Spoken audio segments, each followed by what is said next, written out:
Please show me how to spend this day sharing your love in every way. Help me to be kind to everyone, to play and love, and have lots of fun. If you're happy and you know it,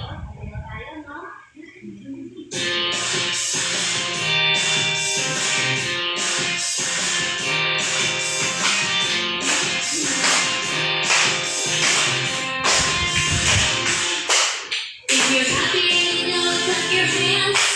If you're happy and you know it, clap your hands. If you're happy and you know it, and you really want to show it, if you're happy and you know it, clap your hands. If you're happy and you know it, stomp your feet. If you're happy and you know it, stomp your feet. If you're happy and you know it, and you really want to show it, if you're happy and you know it, stomp your feet. If you're happy and you know it, turn around. If you're happy and you know it, turn around. If you're happy. Okay, before you take your seat, pick up some pieces of paper and arrange them properly. Okay, once again,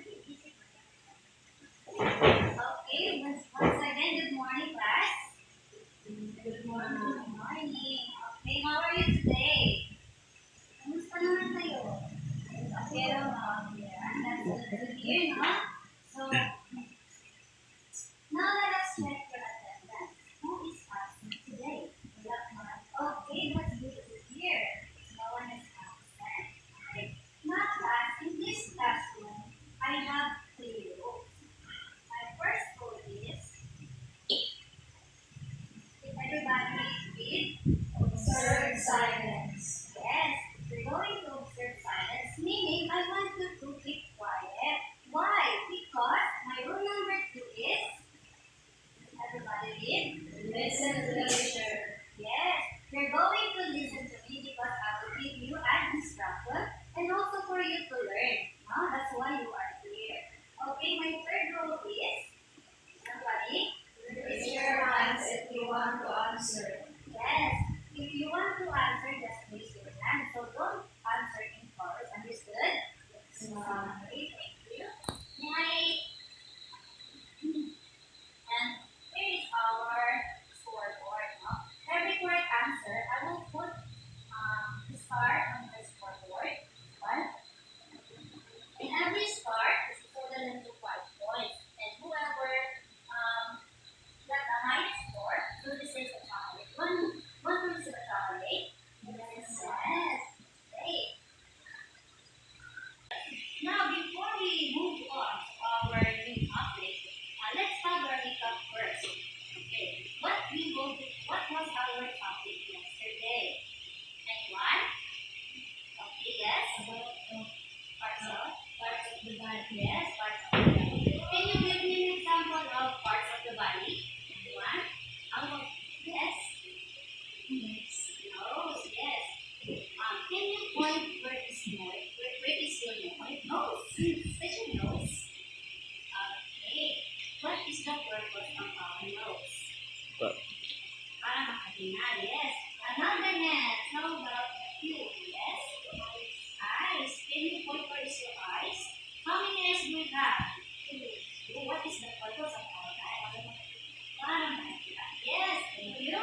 So that is our previous topic. So we discussed yesterday about body parts. We have everybody heads, the ears, the mouth, the hands, the legs, the feet, knee, hands, nose, and eyes. Okay.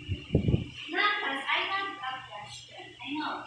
I am about to flash something on the screen. No?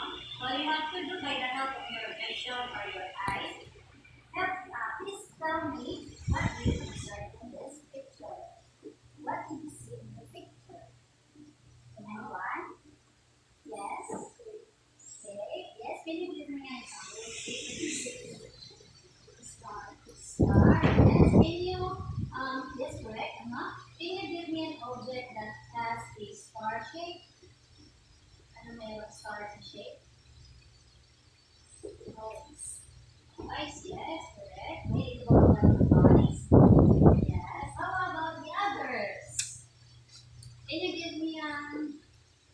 shape that is in the picture? That's it. Blue?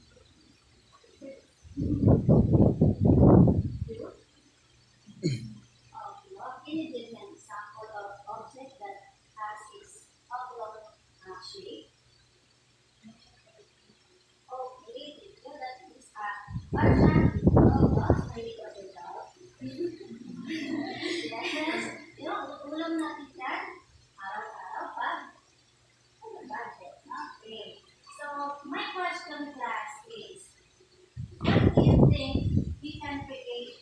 What do you think if we combine the idea of human body parts and shape? What we can create? Do you have an idea? Yes. Okay, let's find that out through your activity.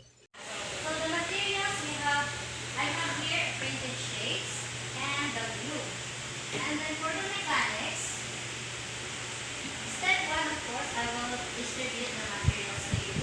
Then, learn how to put the shapes together to make a person. And then the third step is glue the shapes onto the paper to build your person and present your work in front of the class. Are we clear? Yes, okay. Do you have any questions? No. Okay. So I will distribute this.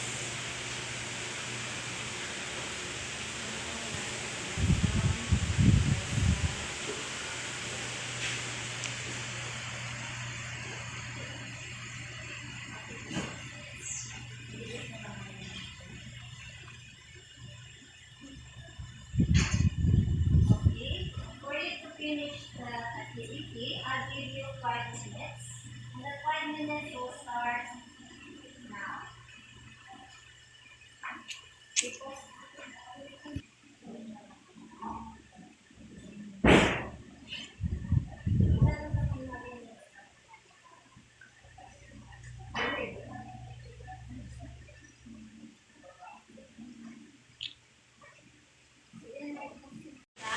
yes, ma'am. Okay. So now, please present your work here in front. You first. Please stand in front. And front. Please present your work. Give me a hand.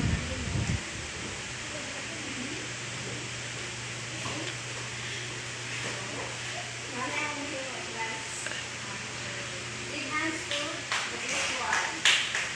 Okay. How about the group two? Please present your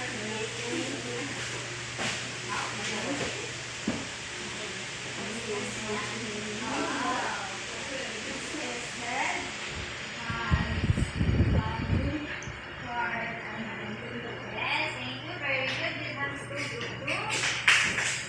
Okay, so you do all okay, very good, no? You did great job. Okay, because of that, let's do a good job class. You know how to do a good job class? Okay, just para teacher din, okay, no? Okay, so 1, 2, 3, 1, 2, 3. Good job, good job, good job. Okay, everybody stand up. Okay, ready? 1, 2, 3, 1, 2, 3. Good job, good job, good job. Okay, this is good. Now, class, while doing the activity, what did you notice? Ano napansin mo? Anyone? Yes? Yes, we enjoyed the activity. Okay. How about this clue? What did you notice in our activity? Kaya napansin mo? Okay, napakalinaw. Ano yung, what things did you learn from the activity? Ano yung natutunan nyo sa ating ginawa activity? Yes? Yes, you can identify the parts of the body and, yes. Okay, thank you. Now I have a question again, class. What do you think our body can create shapes? Do you think our body can create shapes? Okay, let's find that out.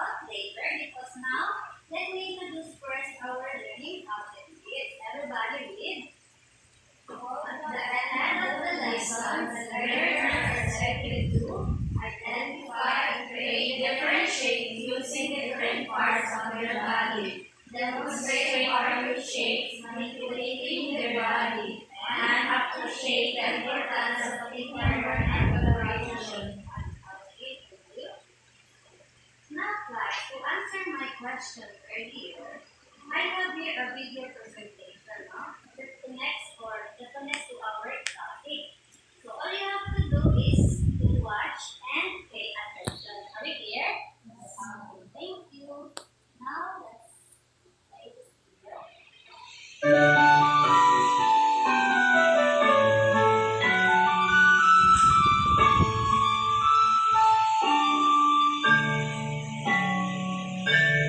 Can you make a shape? Can you make a shape? Can you make a shape just like me? Let's make a circle. I made a circle, circle, circle. What did you observe in the video? Ang sa'yo napansin niyo? Anyone? Raise your hand. Anyone? Yes? Yes, we can do shapes. Okay. So my question earlier, nasagot ba?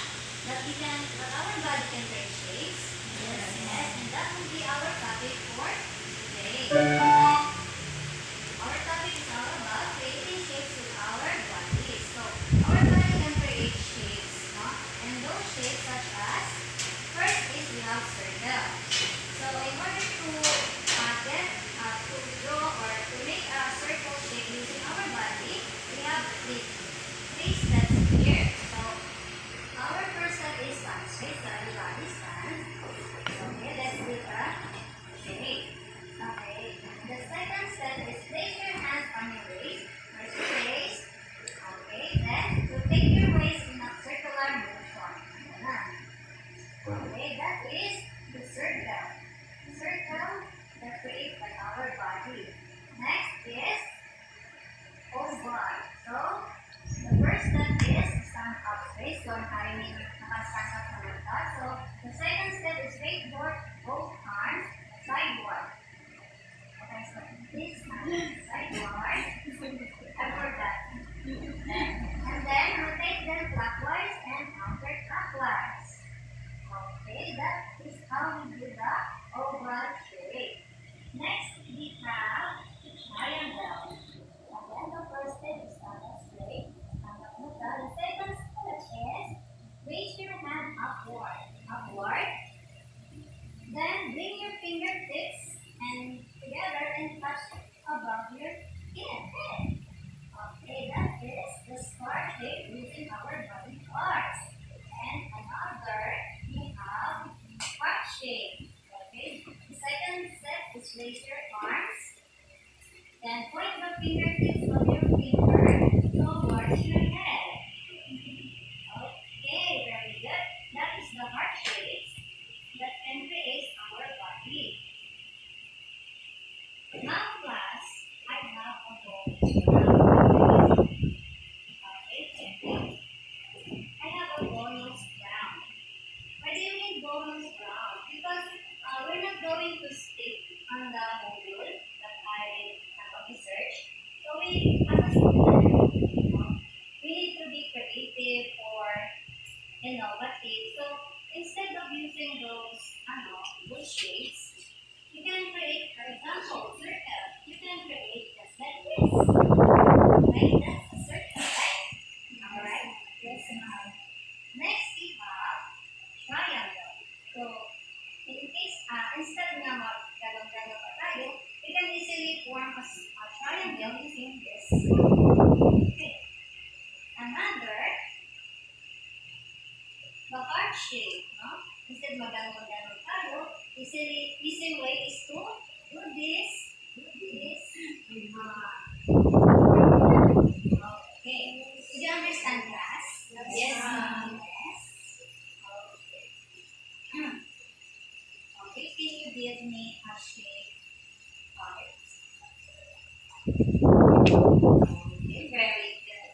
How about circle? Okay. How about triangle? Triangle. Okay.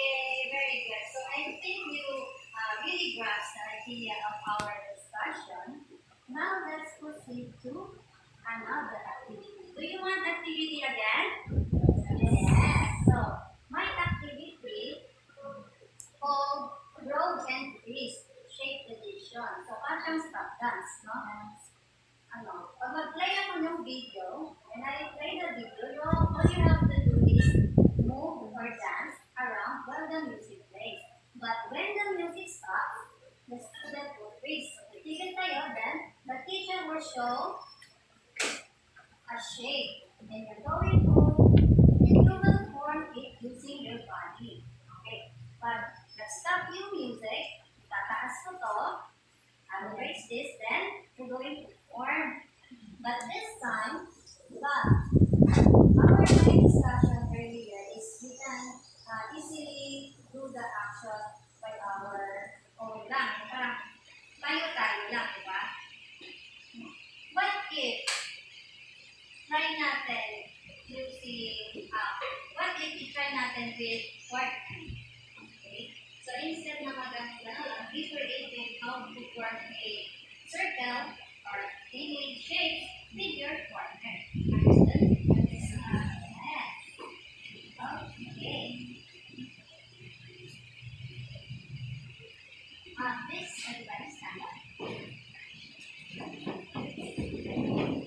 Start. I will play the music.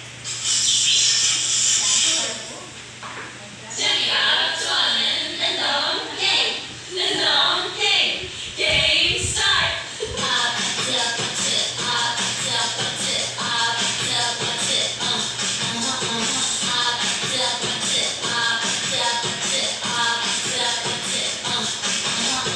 Kissy face, sexy phone. I'm trying to kiss you for real. Okay. Make me a shape. Circle. Circle. Okay, let us see. Circle. Yes, that's correct. Okay, thank you. Another.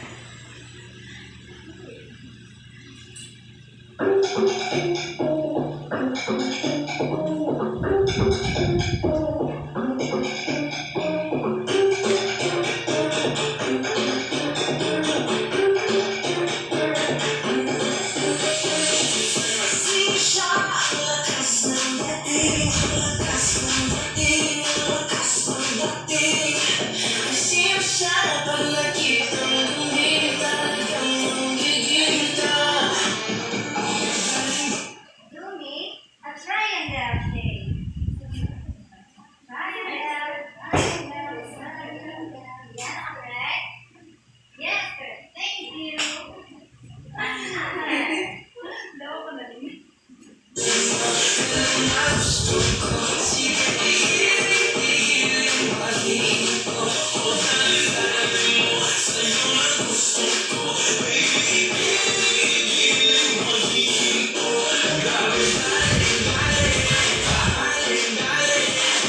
Do me a rectangle.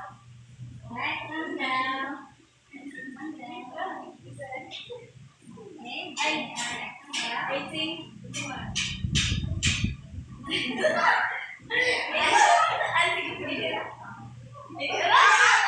ayun! Okay, that's rectangle. Okay, that's rectangle. Thank you. Okay, you may sit down now. Thank you for your you did great job again. Let's have a donation clap for your performance. You know how to do a donation clap? Okay, let's clap the teacher again, okay? 1, 2, 3. 1, 2, 3. 1, 2, 3. Very good, very good, very good. Stand up again. Okay. 1, 2, 3. 1, 2, 3. Okay. Ready? 1, 2, 3. 1, 2, 3. Very good, very good, very good. Okay, thank you.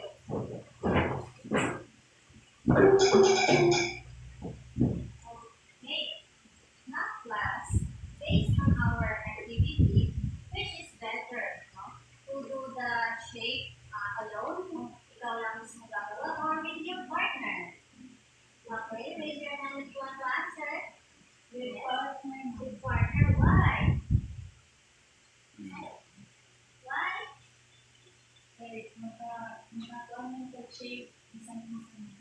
Okay, maka-create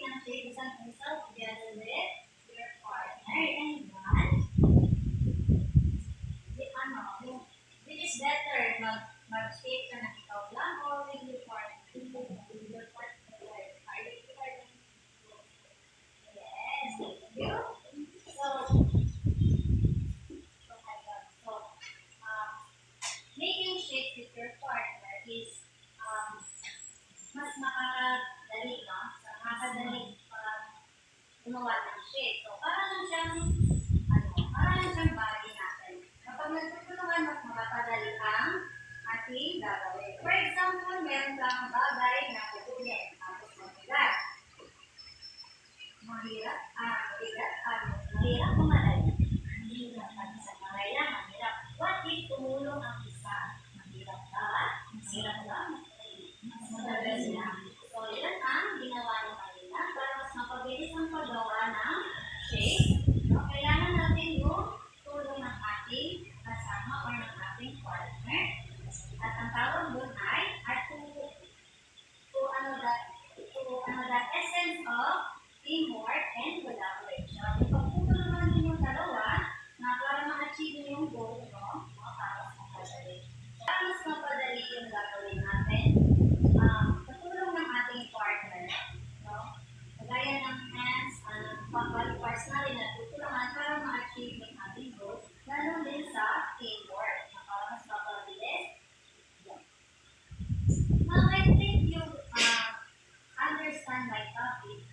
Now, let's proceed to evaluation part. So, in this part, you're going to answer.